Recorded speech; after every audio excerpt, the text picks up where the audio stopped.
आज हम लोग स्टार्ट करेंगे कुछ प्रॉब्लम्स रिलेटेड टू डायमेंशन। सो जैसे हमने लास्ट क्लास में फंडामेंटल ऑफ डायमेंशन एनालिसिस देखा था, उससे रिलेटेड कुछ हम आज प्रॉब्लम करेंगे। एक्चुअली ये प्रॉब्लम आपके बेसिक्स पे डिपेंडेंट है और कहीं ना कहीं पूरी तरह से जो हमने लास्ट क्लासेस में डिस्कस किया है उसको कवर करेंगे, और ये problem examination point of view से भी इम्पोर्टेंट है।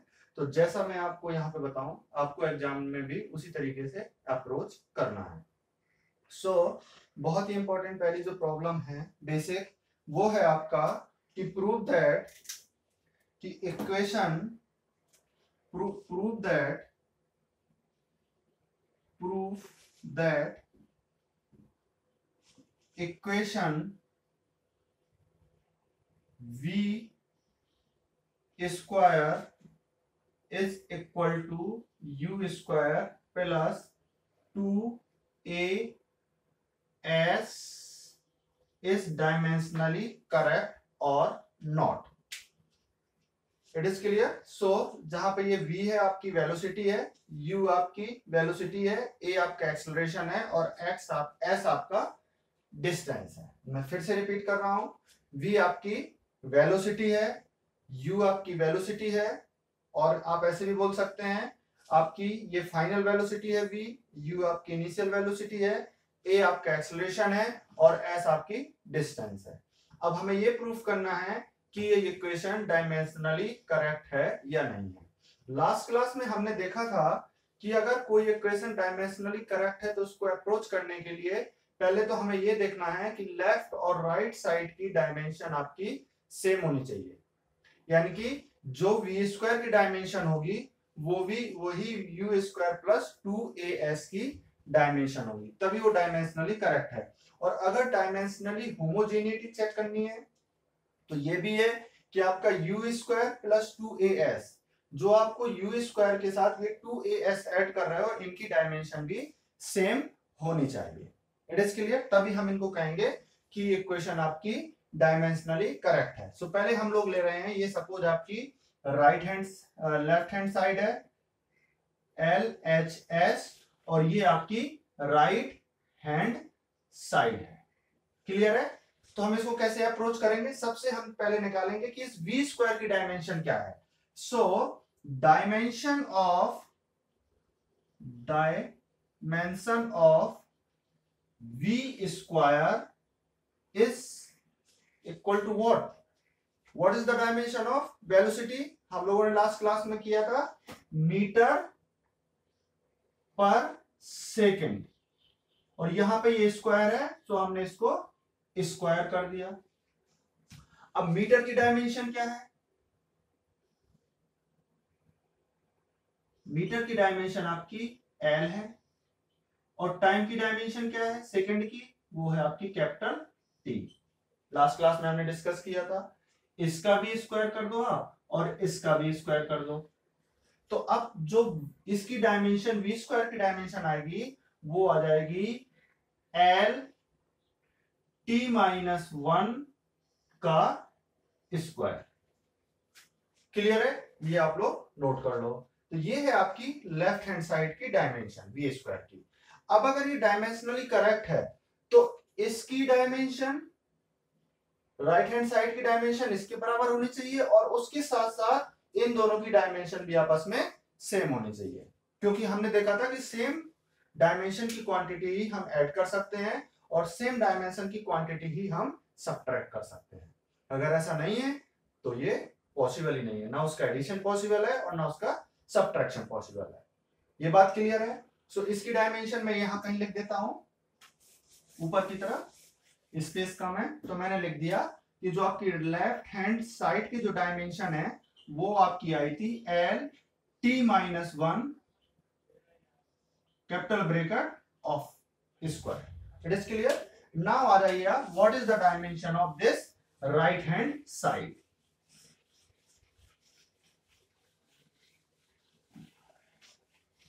सो suppose this is the terms 1 and this is term 2। So dimension of right hand side, अगर मैं RHS ऑफ टर्म्स 1 की बात करूंगा तो ये भी वेलोसिटी है, इसका स्क्वायर है, तो इसकी डायमेंशन भी क्या हो जाएगी, एल टी माइनस 1 स्क्वायर, क्योंकि ये भी वेलोसिटी है, ये भी वेलोसिटी थी, इसकी डायमेंशन जब ये है स्क्वायर की, तो इसकी dimension L T minus 1 square हो जाएगी। क्लियर है। अब हम बात करेंगे इस राइट हैंड टर्म्स की, राइट हैंड साइड में टर्म्स 2 की। सो अब हम मैं इसको लिख रहा हूं राइट हैंड साइड टर्म 2। उसमें आपका पहला तो एक्सल 2 है, 2 नंबर है, it has no dimension, numerical value है। एक्सेलरेशन, तो एक्सेलरेशन की डायमेंशन क्या थी, डायमेंशन ऑफ एक्सेलरेशन, ये हमने देखा था कि acceleration is defined as the rate of change of velocity, यानी कि change in velocity per unit time. So velocity की डायमेंशन क्या थी, मीटर पर सेकेंड, और चेंज इन टाइम की डायमेंशन क्या थी, सेकेंड। तो कुल मिला के इसकी जो यूनिट आई वो आई मीटर पर सेकेंड स्क्वायर। और अगर यहां से मैं इसकी डायमेंशन निकालूं तो ये आ जाएगी, मीटर की आएगी आपकी लेंथ एल, और इसकी आ जाएगी आपकी टाइम स्क्वायर। कुल मिला के इसकी डायमेंशन हो जाएगी एल टी माइनस 2। ये आपकी ए की डायमेंशन हो गई। और आपकी एस की डायमेंशन क्या है, एस की डायमेंशन आपकी रहेगी, डायमेंशन ऑफ एस आपकी रहेगी एल। अब आप जब 2as लिखेंगे तो ये आपका हो जाएगा L T minus 2, is it clear, और ये आपका हो जाएगा मल्टीप्लाइड में एल। ठीक है। अब थोड़ी देर के लिए मैं इसको यहां से रफ कर देता हूं, मान के चलो मैंने यहां पे ही रफ कर दिया, इस इक्वेशन सॉरी इसको रफ कर दिया। ठीक है, तो ये इक्वेशन हमें जरूरत पड़ेगी अभी, तो इसको हम लिखे रहते हैं। ये हम लिख रहे हैं v स्क्वायर। क्लियर है। तो अब इसकी जो डायमेंशन हो गई माय डियर, वो है आपकी एल टी माइनस 1, क्योंकि एल एल स्क्वायर हो जाएगा, टी माइनस 2 हो जाएगा, तो स्क्वायर मैंने बाहर ले लिया। क्लियर है। तो अब आप ये सब चीजें इस इक्वेशन में रखो। तो इसकी डायमेंशन क्या थी आपकी, इसकी डायमेंशन क्या थी आपकी, इसकी डायमेंशन थी एल टी माइनस 1 का square is equal to L T minus 1 का whole square plus 2 times of L, और हम इसमें अब न्यूमेरिकल वैल्यू ले रहे हैं तो इसकी बात नहीं करेंगे, एल टी माइनस 1 का होल स्क्वायर। माय डियर्स, आप यहां देख सकते हो राइट हैंड साइड की डायमेंशन क्या है, लेफ्ट हैंड साइड की एल टी माइनस 1 का होल स्क्वायर, और राइट हैंड साइड की क्या है, एल टी माइनस 1 का whole square plus L T minus 1 का होल स्क्वायर, यानी कि ये दोनों आपस में इक्वल हैं और लेफ्ट हैंड साइड की डायमेंशन राइट हैंड साइड की डायमेंशन के इक्वल है। तो अब हम कह सकते हैं कि ये इक्वेशन डायमेंशनली करेक्ट है। जब भी इस तरीके के क्वेश्चन आए आपको इसी तरीके से अप्रोच करना है, लेफ्ट हैंड साइड की डायमेंशन, राइट हैंड साइड की डायमेंशन, अगर दो क्वांटिटी सम में या सब्ट्रैक्शन में है तो उन दोनों की डायमेंशन आपको वेरीफाई करानी है, यानी कि लेफ्ट हैंड साइड की डायमेंशन और राइट हैंड साइड की डायमेंशन भी सेम होगी, और जो दो क्वांटिटी आपस में समेशन जिनका कर रहे हैं वो भी सेम होगी। क्लियर है। सो ये एक आपका एग्जाम्पल है। अब हम दूसरे एग्जाम्पल की बात कर रहे हैं कि find the dimension of A B C and D in a given equation. Clear है माय डियर। सो वो कह रहा है कि find the dimension of A B C and D in given equation x is equal to a plus B T plus C T square plus D T cube. ये आपकी एक equation है। इस इक्वेशन में हमें ए बी सी डी की dimension निकालनी है, जहां पे x आपका डिस्टेंस है, x आपकी डिस्टेंस है और जहां पे टी आपका टाइम। तो हम कैसे अप्रोच करेंगे इसको, बताइए आप। अब हमें ये पता है डायमेंशन के फंडामेंटल से कि भाई साहब लेफ्ट हैंड साइड की डायमेंशन और राइट हैंड साइड की डायमेंशन सेम होगी। ये एक हमारा पहला नियम है। दूसरा नियम हमें यह भी पता है कि इस टर्म की और इस टर्म की डायमेंशन भी सेम होगी। यानी कि अगर मैं इसको टर्म्स 1 बोलूं, इसको टर्म्स 2 बोलूं, इसको टर्म्स 3 बोलूं और इसको टर्म्स 4 बोलूं, तो टर्म्स 1 की, 2 की, 3 की, 4 की डायमेंशन भी सेम होगी। क्यों? क्योंकि हम इसे ऐड कर रहे हैं। क्लियर है ना? तो अगर ऐसा है तो इसका मतलब जब लेफ्ट हैंड साइड की डायमेंशन राइट हैंड साइड के बराबर है और सभी टर्म्स की डायमेंशन आपस में बराबर है, तो इसका मतलब ए की डायमेंशन एक्स के बराबर होगी, बी टी की डायमेंशन एक्स के बराबर होगी, सी टी की डायमेंशन एक्स के बराबर होगी और डी टी क्यू की डायमेंशन भी एक्स के बराबर होगी। तो इस तरीके से आप ए बी सी डी की डायमेंशन निकालोगे। क्लियर है? यानी कि कैसे निकालोगे? ए की डायमेंशन एक्स के बराबर होगी, तो ए की डायमेंशन क्या हो जाएगी? ए की डायमेंशन आपकी हो जाएगी एक्स की डायमेंशन जो कि आपकी लेंथ है, और डी की डायमेंशन क्या हो जाएगी? डी टी क्यू की डायमेंशन भी आपकी एक्स की डायमेंशन के बराबर है। तो आपकी डी की डायमेंशन, टाइम की डायमेंशन आपकी कितनी है? टी, और एक्स की डायमेंशन आपकी कितनी है? एल। तो इस तरीके से आप डी की डायमेंशन निकालोगे एल टी माइनस क्यू। तो इस तरीके से आपको अप्रोच करना है। क्लियर है? ये आपका हमने लास्ट क्लास में प्रिंसिपल ऑफ होमोजेनिटी और इक्वल डायमेंशन इक्वालिटी कंसेप्ट से हमने इस क्वेश्चन को भी सॉल्व कर लिया। इस टाइप के क्वेश्चन भी बहुत पूछे जाते हैं एग्जाम में, और आपको अप्रोच सिंपल सी वही लगानी है जो हमने लास्ट क्लास में डिस्कस करी थी। अब आ जाइए आप नेक्स्ट प्रॉब्लम। मैं प्रॉब्लम इसलिए डिस्कस कर रहा हूं क्योंकि कंसेप्ट तभी आपके बनेंगे जब आप प्रॉब्लम लगाओगे। क्योंकि अगर आपने कंसेप्ट पढ़ लिए और वहीं पे आपने वीडियो छोड़ दिया, उसके बाद अगर आपने प्रॉब्लम नहीं लगाई, तो फिर बेसिक ये अच्छा है कि आप ये वीडियो ना देखो, क्योंकि 1 घंटे आप बर्बाद भी करोगे और उसके बाद एंटरटेनमेंट की तरह छोड़ दोगे इसको, है ना? तो आप जो आपने वीडियो देखा है उसके कंसेप्ट ऐसे वर्मा में जाइए, उसकी सॉल्व अनसॉल्व प्रॉब्लम लगाइए। जहां आपको डाउट हो आप मुझे मैसेज करिए, मैं भले ही रिप्लाई करूंगा, भले ही 2-4 दिन लेट करूं क्योंकि मैं बिजी रहता हूं। तो कहीं ना कहीं जैसे ही मुझे टाइम मिलेगा और मैं आपका मैसेज देखूंगा तो I will try to reply.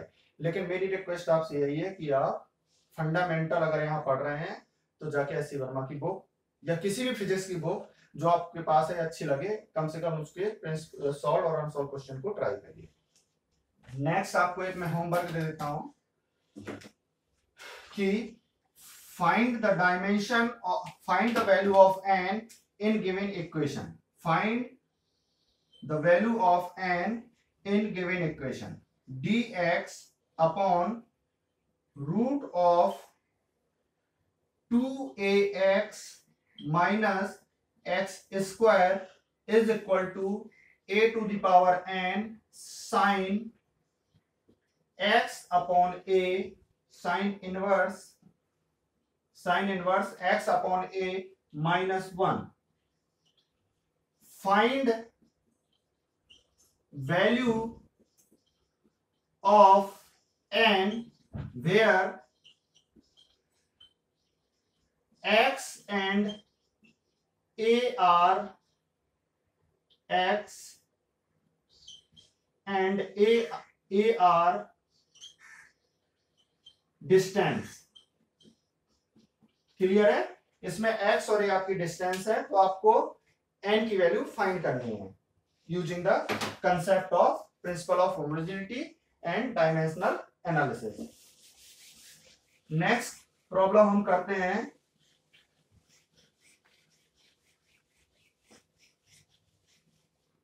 Find the value of a, b and c in equation if the centrifugal force is depend on the given equation. So वो कह रहा है कि अगर कोई सेंट्रीफ्यूगल फोर्स F है वो आपका डायरेक्ट प्रोपोर्शनल है m मास की पावर a पर, वेलोसिटी की पावर v पर और रेडियस r पर, यानी कि कोई आपका एक कोई पॉइंट के अबाउट घूम रहा है कोई, और उस पे जो फोर्स लग रहा है वो m की पावर a पर, वेलोसिटी की पावर v पर, और रेडियस की पावर c पर डिपेंड करता है। तो इनमें से a b c की वैल्यू फाइंड करिए। तो हमने लास्ट क्लास में इस तरीके के क्वेश्चन किए हैं। तो हम लोग क्या करेंगे, पहले f की डायमेंशन लिखेंगे। तो f की डायमेंशन मैंने बताई थी, फोर्स की डायमेंशन क्या थी, मास इंटू एक्सेलरेशन। एक्सेलरेशन की डायमेंशन थी ml/t-2। ये तो आपकी फोर्स की डायमेंशन हो गई, mass into acceleration is equal to कोई कांस्टेंट हम a लेके आ गए। मास की आपकी होती है m की पावर a, वेलोसिटी की होती है l/t-1 की पावर a, और रेडियस b, और रेडियस की आपकी होती है लेंथ की पावर c। तो अब आप यहाँ पे राइट हैंड साइड और लेफ्ट हैंड साइड में अगर आप देखेंगे तो a यहाँ पे सिर्फ m1 है, तो यानी कि अगर मैं इसको सेपरेट लिखूंगा यहाँ पे ऐसे लिख दूं m1 l1 और t-2 is equal to k m की पावर a l की पावर b प्लस c, एक l यहां पे एक l यहां पे, और t की पावर माइनस t की पावर b। अब आप यहां से इस इक्वेशन से देखेंगे कि यहां पे a m की पावर a है और यहां m की पावर 1 है, तो a की वैल्यू हो जाएगी आपकी 1, b प्लस c यहां पे 1 है तो इसका 1 हो जाएगा, और आपका माइनस 2b, माइनस b आपका यहाँ पे -2 है, तो b की वैल्यू आपकी 2 हो जाएगी। यहाँ पे आप सॉल्व करेंगे तो आपके a b c की वैल्यू निकल के आ जाएंगे। तो अल्टीमेटली आपको इसी तरीके से क्वेश्चन करने हैं, ठीक है। तो इस तरीके से हमने लगभग सभी कंसेप्ट क्लियर कर लिए इन एग्जाम्पल के फॉर्म में। फिर भी मैं आपको एक दो एग्जाम्पल और करवा देता हूं, उसके बाद आप लोग प्रैक्टिस खुद से करना, ठीक है। तो अब एक एग्जाम्पल है मेरा। एक क्वेश्चन बहुत पूछा जाता है जो आपके कंपटीशन एग्जाम में, कि कभी किसी कोई एक आपको डायमेंशन दे देंगे, वो बोलेंगे कि ये कोई डायमेंशन है m, कोई डायमेंशन है आपकी m l-1 t-2। अब ये बोलेगा कि इस तरीके की कोई आपकी डायमेंशन दी है m l की पावर -1 t टू द -2, तो ये किसकी डायमेंशन है। तो वो ऑप्शन दे देगा। एक ऑप्शन आपको दे दिया उसने वर्क की, दूसरा ऑप्शन उसने दे दिया आपकी लीनियर मोमेंटम की, लीनियर मोमेंटम, और तीसरा उसने ऑप्शन दे दिया आपको प्रेशर की, और चौथा ऑप्शन उसने दे दिया आपको एनर्जी की।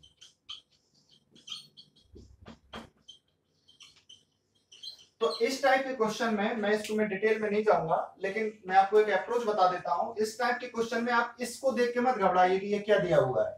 आप तो देखो कि 4 ऑप्शन है, वर्क है, लीनियर मोमेंटम है, प्रेशर है और एनर्जी है। आपको वर्क का फॉर्मूला पता है, force multiplied by displacement. Force की डायमेंशन आपको पता है, डिस्प्लेसमेंट की डायमेंशन पता है, पहले आप इसकी निकाल लो। अगर मैच कर रहा है तो देख लो मैच कर रहा है कि नहीं कर रहा, नहीं कर रहा तो आप आगे बढ़ो। लीनियर मोमेंटम क्या है, रेट एंड चेंज। तो आपका लीनियर मोमेंटम क्या है, मास इनटू वेलोसिटी। ये भी हम डिस्कस कर चुके हैं लास्ट क्लास में कि लीनियर मोमेंटम क्या होता है। मास को जब वेलोसिटी से मल्टीप्लाई कराते हैं तो लीनियर मोमेंटम आता है। तो मास की यूनिट क्या होती है m, और वेलोसिटी की यूनिट होती है l/t-1। ये देख लिया। ये नहीं आ रहा तो आप प्रेशर में आ जाओ। प्रेशर होता है फोर्स पर यूनिट एरिया, यानी कि किसी एक एरिया में आप कितना फोर्स लगा रहे हो पर यूनिट एरिया में, यानी कि 1 मीटर पर स्क्वायर में आप कितना फोर्स लगा रहे हो, उसको हम प्रेशर से डिफाइन करते हैं। लेटर में हम डिस्कस करेंगे, उसको हम लोग प्रेशर बोलते हैं। प्रेशर की डायमेंशन होती है, यूनिट होती है फोर्स डिवाइडेड बाय एरिया। और energy is again form of work. So by using these three you can find which one is good. So I think this is the unit of pressure, क्योंकि आपका mass force per unit area force की होती है ml/t-2 और divided by area, area की हो जाएगी l square. सो एक l से एक l कट जाएगा, एक l आपका बचेगा. So this is the unit of force. But आप यहां मेरी बात मत मानना, मैं गलत भी हो सकता हूं. आप पहले चेक करोगे फिर बताओगे कि कौन सी है. क्लियर है? मुझ पर विश्वास मत करना, खुद से आपको देखना है. तो इस तरीके से हम लोग क्वेश्चन करेंगे. एक बहुत इंपॉर्टेंट क्वेश्चन है जो आपके कंसेप्ट को भी क्लियर करेगा. एक मैं आपको बोल के बता देता हूं, लिखूंगा तो नहीं. Choose the correct statement. पहला स्टेटमेंट है वो कि डायमेंशनली करेक्ट इक्वेशन में बी करेक्ट. ये सही स्टेटमेंट है या गलत स्टेटमेंट? वो कह रहा है कि अगर कोई इक्वेशन अगर डायमेंशनली करेक्ट है तो क्या वो करेक्ट होगी? तो ये हम डिस्कस कर चुके हैं, नहीं होगी. क्यों? क्योंकि मैंने देखा था कि अगर हम लिखें कि न्यूटन का सेकंड लॉ ऑफ मोशन लिखें, S equal to ut plus 1/2 at square, तो अगर मैं यहां 2 हटा दूं तब भी तो ये डायमेंशनली करेक्ट है. इसकी यूनिट भी l है और इसकी डायमेंशन भी l है. बट वैल्यू अगर मैं देखूं तो 1/2 लूंगी जो कि करेक्ट इक्वेशन है, और अगर ये 1/2 हटा दूं तब भी ये डायमेंशनली करेक्ट है. तो हम लोग ये नहीं कह सकते कि अगर डायमेंशनली करेक्ट इक्वेशन है तो वो, अगर वो कोई इक्वेशन डायमेंशनली करेक्ट है तो वो करेक्ट ही होगी. ठीक है, लेकिन इसका उल्टा जरूर सही है. अगर कोई इक्वेशन डायमेंशनली इनकरेक्ट है तो पक्का इनकरेक्ट होगी. आंख बंद करके उसको बोलिए. ठीक है. दूसरा स्टेटमेंट है इसमें आपका, अ डायमेंशनली करेक्ट इक्वेशन में बी इनकरेक्ट. तो डायमेंशनली करेक्ट तो है इक्वेशन, बट ये इक्वेशन सही नहीं है. क्यों? क्योंकि यहाँ पे 1/2 भी आना चाहिए. अगर 1/2 नहीं आएगा तो आपका कैलकुलेशन में जो आपकी प्रेडिक्शन है स्पीड का इसके टर्म्स में, सॉरी डिस्टेंस का इनके टर्म्स में, वो गलत हो जाएगा. तीसरा आपका है अ डायमेंशनली इनकरेक्ट इक्वेशन में भी करेक्ट.